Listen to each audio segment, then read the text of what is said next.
What's up mga kanipo? Another day, another vlog. Hindi tayo magra-ride ngayon. Meron lang akong gustong share na bagong item para sa mga naka ADV 150 tsaka 160. Ito yung item na nagpabago ng itsura ng ADV ko. Para sa mga naka ADV, malamang alam nyo to, kasi kapag nagpapalit kayo nito, nag-iiba talaga yung itsura nya, kasi yun yung nagdadala. Yan yung yan yung makikita agad kapag nagpalit ka. Nakikita nyo naman sa thumbnail, no? Nito lang nakaraang linggo, dumating na yung aking in-order na bagong visor. Yan. Bago tayong visor. At ito, pakita ko sa inyo. Ito ay from Indonesia pa. So 7 days bago dumating, napakatagal. And sobrang excited ako kasi matagal ko itong pinag-isipan, itong visor na to, kasi talagang ayoko magpalit ng visor kasi unang-una okay na okay talaga yung stock. And makapal siya, tapos maporma, mataas, tamang-tama talaga sa mga nakatouring setupper. Ito kasi pangalawang order ko na to ng visor. Meron akong unang gustong visor, and ang nangyari kasi is smoke yung in-order ko, ang dumating black. And then nung dumating siya, tinesting ko agad. Kahit mali yung item, sinukat ko siya. Actually ibablog ko sana siya, kasi nga lang mali nga yung dumating. So sinoli ko siya, na-return naman, and na-refund naman ako. Yun ang kagandahan sa Shopee. So na-refund naman, and hindi na ako order ulit ng iba. Kasi parang dalawang isip ako, makapal yung nabili ko, masyado lang siyang malapad, no? Kasi talagang halos di mo na makita yung unahan. Ito, pakita ko na lang sa inyo. Ang tawag yata dito ay TDR Sporty, kung di ako nagkamali. Lagay ko na lang yung description dyan kung gusto nyo yan. Meron kayo pamimilian kasi ng mga smoke, clear, solid black, saka meron pa yung parang clear na blue. Ang in-order ko kasi ay smoke black. So yun, binalik ko yung black. And ito, umorder ako ng panibago. Medyo matagal bago ako umorder ng panibago kasi pinag-isipan ko talaga yung ipapalit ko na visor. So nagtingin-tingin ako dun sa mga nakakabit na. Mas maraming nakakabit na visor, mga nagpapalit ng visor sa Indonesia. So may sinalihan akong group, or meron akong finalo na page sa Instagram na mga ADV sa Indonesia, and doon ako nakakuha ng idea kung ano may itsura niya pag yun ang nakakabit. At ito yung pinaka nagustuhan ko. Yun nga lang, meron siyang flaws para sa akin, ha. Meron siyang parang medyo off, kasi parang sobrang lapad niya. Wala man lang siyang pa-curve. Pati yung sa unahan, medyo talagang patulis siya, patulis. Yan, basta patusok siya. Wala man lang siyang kakurba-kurba. Kaya minodify ko. So yun nga nangyari. Nung dumating, excited ako. Actually kinabit ko agad siya pagkadating, at na-ride ko agad siya sa Tagaytay, at tinesting ko ang salo ng hangin ng stock.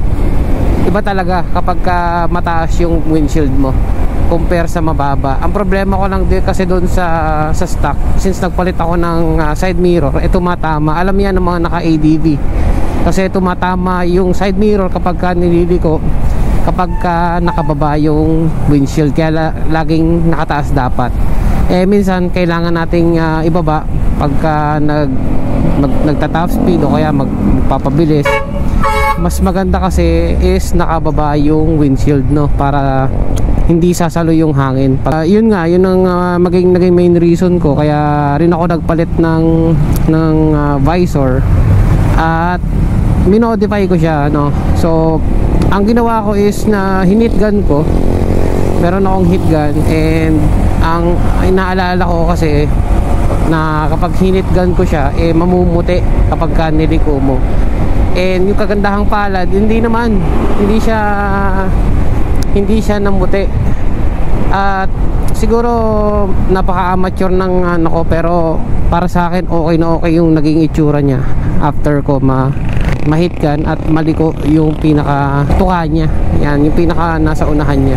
Kasi talagang patusok siya, no? Padiretso talaga. Tapos yung tabihan, kung mapansin nyo, may curve na yan. Yan. So yan yung mga ginawa ko para mag-iba yung itsura ng visor na to, at bumagay naman talaga siya, no. So nag-iba yung itsura niya, wala siyang kagaya sa tingin ko, kasi parang yung mga nabibili, mga meron ito nakita ko is kung ano lang yung nabili nila, yun lang din yung ikakabit nila. So wala pa ako nakikita nagmo-modify, no. So kung ako lang, pwede nyo gayahin yan, basta DIY lang, kayo na yung bahala. Ang ano ko lang is, pag nag-hit gun kayo, siguraduhin nyo huwag nyo yung sosobrahan, kasi pagka lumambot ng sobra yan, mahirap na ibalik yan, baka mamuti. So dahan-dahan lang, paunti-unti lang. At tama naman yung pagkakagawa ko, yan o, naging pantay siya. So para sa akin, naging okay siya, no. Nag-iba yung itsura niya, and talaga nagustuhan ko siya. At siguro kung smoke to, hindi ko alam kung mamumuti kung doon sa smoke, kasi dito sa clear hindi siya namuti nung niliko ko yung plastic nung nainitan ko ng heat gun. So wala namang namuti na parts. Alam niyo yung pagka nababanat yung plastic, di ba parang namumuti siya. So parang dito hindi naman siya namuti, so walang naging problema at maganda yung kinalabasan niya. So yun lang, share ko lang kasi sa mga gustong magpalit ng visor, meron kayong option na i-modify. And kung gusto nyo gayahin to, wala nang problema, hindi ko nag-gatekeep yan. Caring is caring, kumbaga wala tayong i-gatekeep. Lahat ng items na meron tayo, makikita nyo yan, meron akong vlog nyan. Kung meron kayong katanungan, meron kayong mga questions, comment nyo lang, matutulungan ko kayo. Lalo yung mga nagtatanong sa bolts, kasi marami pa rin nalilito sa bolts. Ayan, kasi yung iba hindi alam yung size. So pwede nyong i-comment at sasagutin ko po kayo sa mga piyesa. Pagdating sa visor, ito yung share ko. Kung gusto nyo ng ganitong visor, marami kayong pagpipilian. Ilalagay ko na lang yung link dyan sa description para mabisita nyo yung shop nila sa Shopee, and kayo na lang yung bahalang mamili, ano, para kung gusto nyo palitan din yung visor nyo. Ayan, marami kayong options. And then share ko na lang din yung group na sinalihan ko sa Instagram para makita nyo yung mga magiging itsura, para magkaroon kayo ng idea, no, sa mga gusto nyong magiging visor ng ADV nyo. Pero again, hindi naman talaga kailangan palitan niya, no. Napaka ganda talaga nung stock.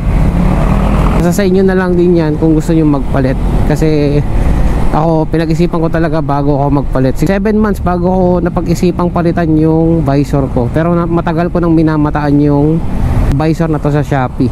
At nga pala, meron nga pala akong idinagdag, yung garnish sa windshield. So yung garnish sa windshield, marami din iba't ibang design to. Actually wala naman siyang parang pinaka-purpose para sa akin, no. Hindi ko alam kung meron, pero dagdag forma siya, no. Gumanda yung itsura ng windshield. Hindi windshield na windshield lang yung datingan, parang meron pa siyang pinaka-frame sa loob. Garnish yung tawag, visor garnish. And marami siyang iba't ibang design. So kayo na lang yung mamili. Lalagay ko na lang din yung link dyan sa description. Ayan, kanya-kanya na lang tayo ng setup. Pero kung gusto nyo gayahin to, wala tayong problema dyan, hindi naman tayo magkakilala. Pero again, pag nagustuhan mo yung mga ganitong content, consider following my YouTube channel, and hit the like button. At saka kung gusto mo, click mo na rin yung notification para updated ka pag may mga bago tayong pyesa dito sa ating ADV 160. And ayun lang, kita-kits tayo sa mga susunod na vlog. Magra-ride tayo sa susunod. Nag-iisip lang ako kung saan, kasi gusto yatang sumama ni OBR. So yun, thank you ulit sa mga bagong subscriber, and welcome to my YouTube channel, and ride safe sa lahat.